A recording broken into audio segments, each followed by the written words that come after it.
नमस्कार दोस्तों, आप सभी का फिर से एक बार बहुत बहुत स्वागत है मेरे चैनल मिथिका में, जहां मैं आप लोगों को ऐसी नई नई कहानियां सुनाती हूं जो आपने पहले कभी नहीं सुनी होंगी। तो चलिए आज की कहानी शुरू करते हैं। तो आज मैं आप लोगों को सुनाने जा रही हूँ चाइना की लोक कथा, कहानी एक सफेद नागिन की। एक होनहार जड़ी बूटियों का व्यापारी सुशियान बहुत ही मुश्किल में था। मौका बहुत ही खुशी का था क्योंकि उसने बहुत ही मेहनत से अपनी नई दुकान खोली थी, मगर दुकान का सामान उसने अपने पिछले मालिक से खरीदा था, जो कि उसके इस फैसले से बहुत ही गुस्से में था और उन्होंने उस बेचारे को सड़ी हुई जड़ी बूटियां भेजी थी। सुशियान बैठ के सोच ही रहा था कि वो इस नुकसान का कैसे भरपाई करेगा। तभी उसके दुकान में मरीज आने लगे क्योंकि शहर में एक बहुत बड़ी महामारी आई हुई थी। बेचारे सुशियान, उसके पास उन्हें देने के लिए कुछ भी नहीं था। वो बहुत गहरी सोच में पड़ गया।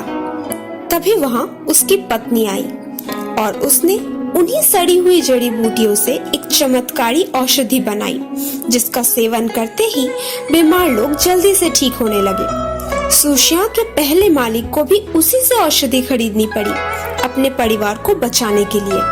कुछ दिनों बाद वहाँ फाहाई नाम के एक संत आए। उन्होंने सुशियान से कहा कि उसके घर में एक बुरी आत्मा रहती है और वो बुरी आत्मा और कोई नहीं बल्कि सुशियान की पत्नी ही है। सुशियान को ये बात सुन के बड़ी हंसी आई। उसने कहा, मेरी पत्नी दयालु है, वो कभी भी एक बुरी आत्मा नहीं हो सकती। पर संत ने उसे अपनी पत्नी को 5वें महीने के 5वें दिन सिरके से बनाई हुई शराब पिलाने को कहा और ये भी कहा कि अगर वो बुरी आत्मा नहीं हुई तो उसे कोई नुकसान नहीं होगा, मगर अगर वो एक बुरी आत्मा हुई तो उसकी असली रूप सुशियान के सामने आ जाएगा। सुशियान ने नम्रता पूर्वक संत को वहाँ से जाने के लिए कहा, क्योंकि अपनी पत्नी को परखने की मंशा उसमें जरा भी नहीं थी। पर जैसे जैसे दिन बीतने लगे, उसने तय किया कि क्यों ना एक बार उस संत की बात को परखा जाए। जैसे ही उसकी पत्नी ने उस शराब को पिया, वो वहाँ से भाग गई, ये कहकर कि उसकी तबीयत ठीक नहीं लग रही है। सुशियान ने अपनी पत्नी के लिए औषधि बनाई और उससे मिलने गया, मगर वहाँ उसकी पत्नी की जगह उसे एक बड़ी सी सफेद नागिन मिली। इस सदमे को वो बेचारा सह न पाया और दिल के दौरे से मर गया। जब उसकी पत्नी ने अपनी आंखें खोली और ये देखा तो उसे पता चल गया कि क्या हुआ होगा। सच्चाई तो यही थी कि वो एक अमर नागिन थी और उसके पास बहुत सारी जादुई शक्तियाँ थी। उन्हीं के इस्तेमाल से वो रूप बदलती थी और अपने पति का भविष्य सुधारने के लिए उन सड़े हुए जड़ी बूटियों को चमत्कारी औषधियों में बदला था। पर उसकी सारी जादुई शक्तियाँ नाकाम हो गई और वो सुशियान को फिर से जिंदा नहीं कर पाई। तभी उसे याद आया उस जड़ी बूटी के बारे में जो मुर्दों को भी जिंदा कर सकती है और किसी को भी दीर्घायु दे सकती है। पर वो जड़ी बूटी कुनलुन पहाड़ के सबसे ऊंची चोटी पे था, जहाँ किसी का भी जाना वर्जित था और उस जड़ी बूटी को एक बुढ़े आदमी पहरा देते थे, जिनके पास अपार जादुई शक्तियाँ थी। वो ये सब जानते हुए भी बादलों की सवारी करके वहाँ चल पड़ी और फिर वो उस जगह पे आ पहुँची जहाँ एक चांदी का पुल था और उस पुल के उस पार उसी बूढ़े आदमी के 2 शिष्य उस जादुई जड़ी बूटी को पहरा दे रहे थे। तब उस नागिन ने अपना रूप बदला और एक संत बनके उनके सामने गई और अपना एक संदेश उस बूढ़े आदमी तक पहुंचाने को कहा। जब वो वहां से चले गए, वो जल्दी से उस पेड़ के कुछ पत्ते तोड़ के वहां से भाग गई। जब उन शिष्यों को ये पता चला कि उन्हें बेवकूफ बनाया गया है, उन्होंने उसका पीछा किया। उस नागिन ने जादू से एक शिष्य को वहीं गिरा दिया और उन जादुई पत्तों को अपने मुंह में छुपा लिया। पर उन पत्तों के असर से वो अपनी असली रूप में आ गई। ये देख दूसरे शिष्य ने एक बहुत बड़े पक्षी का रूप लिया और उस पे हमला कर दिया। इसी दौरान वहाँ पे वो बूढ़े जादूगर आ पहुँचे। उन्होंने नागिन से पूछा, तुम तो पहले से ही अमर हो, तुम्हें इन पत्तों की क्या जरूरत? तब उसने उसे सूर्या के बारे में बताया और ये भी बताया कि वो उससे कितना प्यार करती है।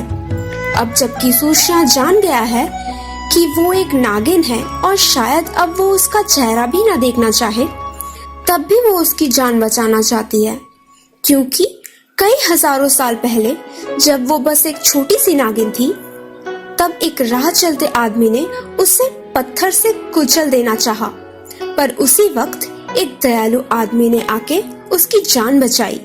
पिछले जन्म में वही सूर्या था।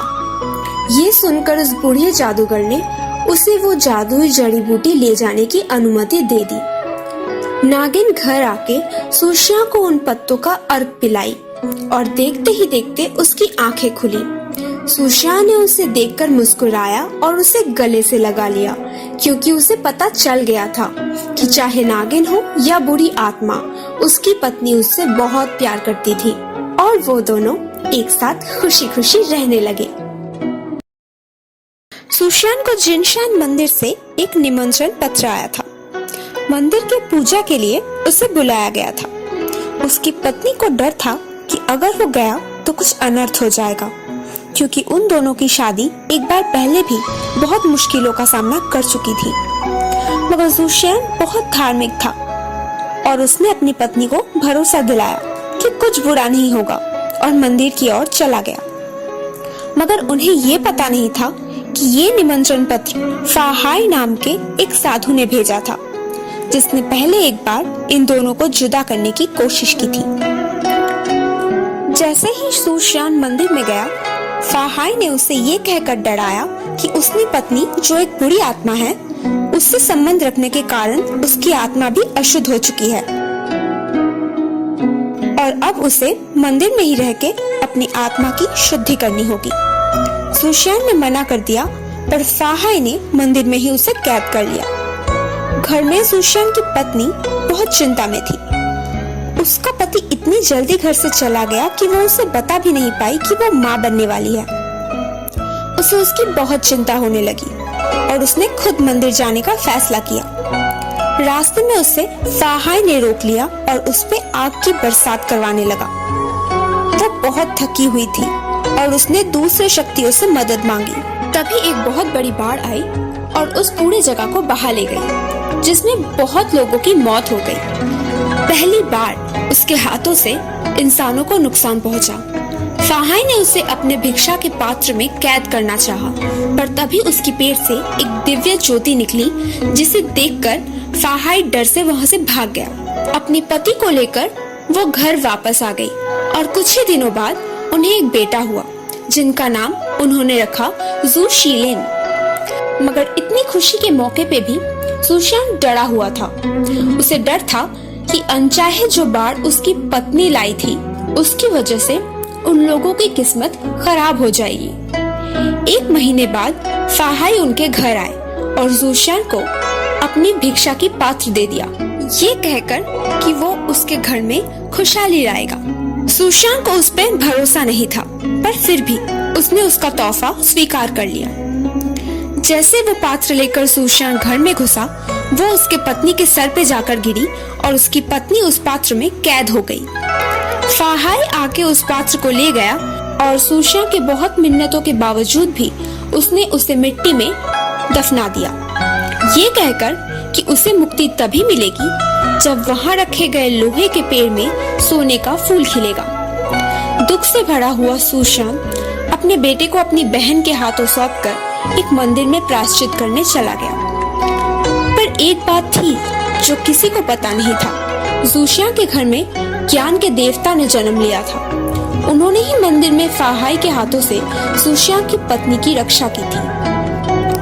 जैसे जैसे वो बड़े होते गए, वैसे वैसे उनका ज्ञान और भी बढ़ने लगा और 19 साल की उम्र में वो राजमहल चले गए अपनी काबिलियत की परीक्षा देने और पूरे राज्य में प्रथम स्थान पाया। राजा इस बात से बहुत खुश हुए और उपहार स्वरूप जू शीलेन को एक मुकुट दिया, जिसमें सोने के फूल लगे हुए थे। पर उसके मन में जीत की खुशी नहीं थी। अपनी माँ की चिंता उसे अंदर से खाए जा रहा था। उसने अपने पिता को ढूंढा और उन्हें लेकर उस मंदिर में गया जहाँ उसकी माँ को सन्यासी ने कैद कर रखा था। अपने सर का ताज खोलकर उसने उस लोहे के पेड़ पे रखा और देखते ही देखते उसकी माँ उनके सामने आ गई। और ऐसे ही सुशीलीन ने अपनी माँ को बचाया और अपने परिवार को एक किया। तो दोस्तों, कैसी लगी आप लोगों को आज की कहानी? अगर अच्छी लगी हो तो प्लीज इसे लाइक कर दीजिए। नीचे कमेंट सेक्शन में लिखकर जरूर बताइएगा कि आप लोगों को कैसा लगा। और प्लीज प्लीज प्लीज मेरे चैनल को सब्सक्राइब कर दीजिए। और हाँ, अपने दोस्तों के साथ शेयर करना बिल्कुल मत भूलना। मैं आप लोगों से मिलूंगी अगले हफ्ते एक और नई कहानी के साथ।